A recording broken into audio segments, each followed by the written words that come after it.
আজ সে ছায়া মাতার উপর থেকে সরে গেছে। তিনি সাগরে পাড়ি দিচ্ছেন। 7 সমুদ্র 13 নদী পেরিয়ে চলে যাচ্ছেন বাণিজ্য করতে।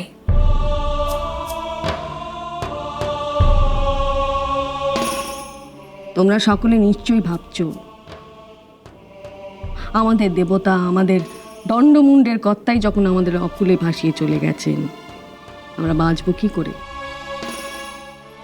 এই বাড়িতে এতগুলো মেয়ে মানুষ, সকলেই বেধবা, সবার ভরা যৌবন, তাই তো? সত্যি মা, বড্ড ভয় করছে মা।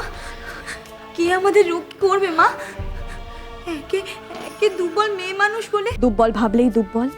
কে বলেছে তোমরা অসহায়? কে ভাবতে শিখিয়েছে পুরুষ মানুষের আশ্রয় ছাড়া তোমাদের কোনো গতি নেই? এই হতচ্ছাড়া সমাজ, বিপদের সময় এই সমাজ কি আসবে তোমাদের রক্ষা করতে?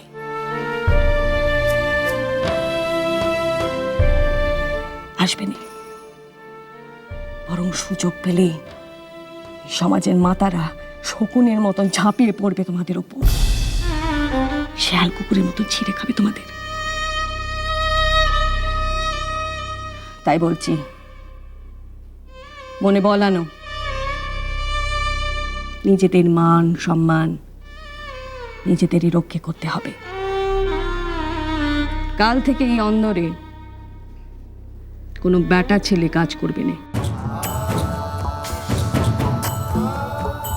চাকর বাকর সবাইকে আমি ছুটি দিয়ে দিয়েছি। কিন্তু মা, সিপাহী শান্তির সকলেই তো পুরুষ মানুষ। তাই তো, তারা ছাড়া এই 7 মহলা কে রক্ষা করবে মা?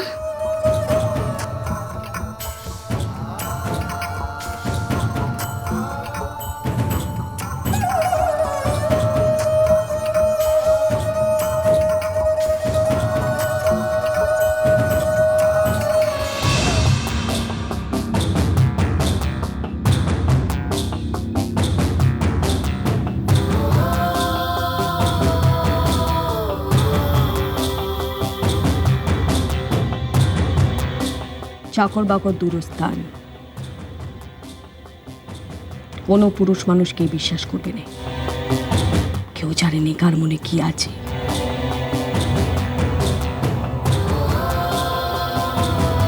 কাল থেকে এই বাড়িতে কুমোর আসছে।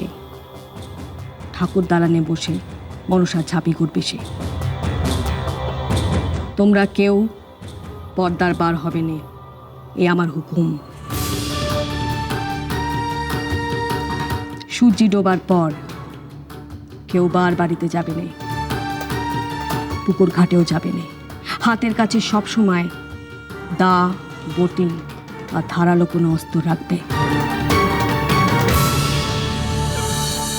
যা যা বললুম বোঝা গেছে? আমি তো কিছুই বুঝতে পারছি না। সিস্তি, মা কি বলছে? মা বলছে আমাদের আমাদের মানুষ হতে, শুধুমাত্র মেয়ে মানুষ না হয়ে থাকতে, বুঝলি? কিন্তু মেয়ে মানুষ হয়ে বেটা ছেলেদের সাথে পাল্লা দিতে কি পারি বলো? তোমার যা প্রশ্ন তা আমাকে শুধাও না বউ।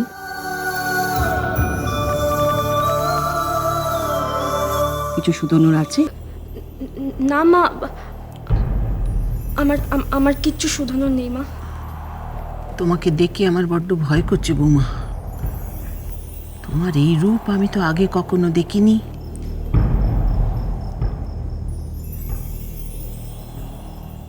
আজ যে আমার পরীক্ষা মা।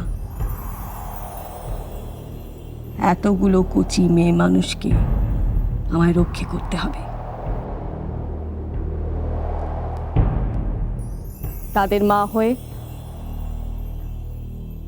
তাদের বাপ হয়ে, প্রয়োজন পড়লে মেয়ে মানুষকেও পুরুষ মানুষ হতে হয়। আমার স্বামী জাহাজে ভেসে গেছে বলে আমি তো আমার পরিবারকে ভাসিয়ে দিতে পারি না। তাই এই সিদ্ধান্ত।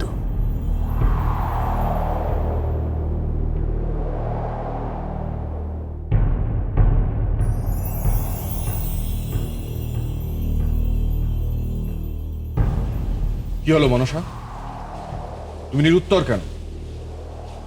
এমন কি গভীর চিন্তা তোমার মনকে আচ্ছন্ন করে রেখেছে যে তুমি আমার প্রশ্নের উত্তর দিতে পারছো না? দেবী হতে গেলে কিন্তু পদে পদে এমন পরিস্থিতির সম্মুখীন হতে হবে তোমাকে।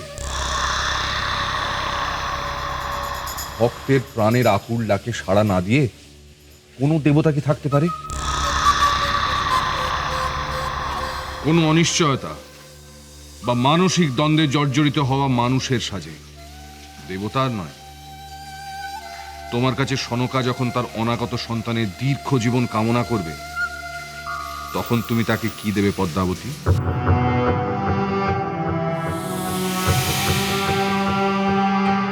বলো, চুপ করে থেকো না।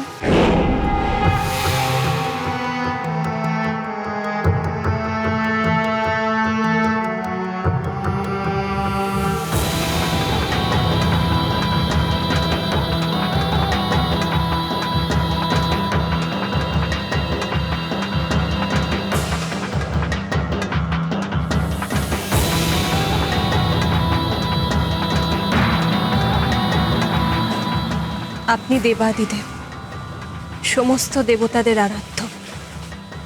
অন্য সব দেবতাকে আড়াল করে আমার সামনে যে বিশাল ব্যক্তিত্ব দাঁড়িয়ে রয়েছে, তাহলে না আপনি প্রভু, আপনিই আমার আদর্শ। তাই আমার দেবী হওয়ার সাধনায় আপনাকে অনুসরণ করাই তো আমার কর্তব্য। আপনি বলে দিন না পিতা, আমার জায়গায় থাকলে এক্ষেত্রে আপনি কি করতেন? আমি পরীক্ষা নিতে এসেছি পদ্মাবতী, পরীক্ষা দিতে নয়। আপনার মতো ভক্তবৎসল দেবতা ত্রিলোকে আর নেই পিতা। তাই খুব জানতে ইচ্ছে করছে, আপনার শ্রেষ্ঠ ভক্ত চাঁদের ছটি সন্তান যখন মৃত্যুর মুখে ঢলে পড়েছিল, চাঁদও নিশ্চয়ই আপনার পায়ে লুটিয়ে পড়েছিল তাদের প্রাণ ভিক্ষা করে। আপনার শ্রেষ্ঠ ভক্তকে আপনি তখন কি দিয়েছিলেন পিতা? তুই এতদিন তুই কোথায় ছিলিস বাবু মা? তোর জন্য খেতে খেতে হচ্ছে। আর কাঁদতে হবে না, আর তো দেরি নেই, আমি তো এলাম বলে। তুই আসবি, সত্যি আসবি তুই?